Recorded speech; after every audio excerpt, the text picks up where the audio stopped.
Magandang araw, bagong Pilipinas, at welcome muli sa isa na namang makabulang episode ng Straight from Team PNP, kung saan nilalapit namin sa inyo ang mga kwento ng katapangan, malasakit at tunay na serbisyo ng ating kapulisan.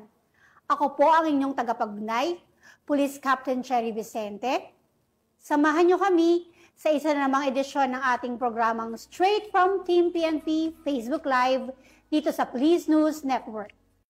Sa ngalan po ng pamunuan ng Philippine National Police, sa pamumuno ni Acting Chief PNP Police Lieutenant General Jose Melencio Nartates Jr.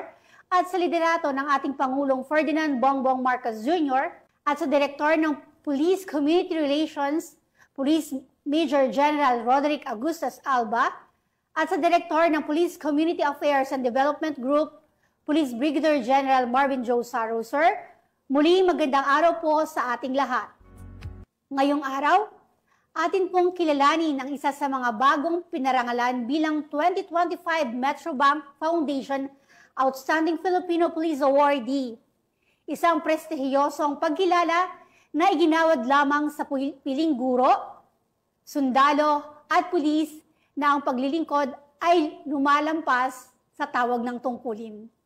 At kasama po natin ngayon ang isa sa 3 opisyal ng PNP na ginawaran ngayong taon.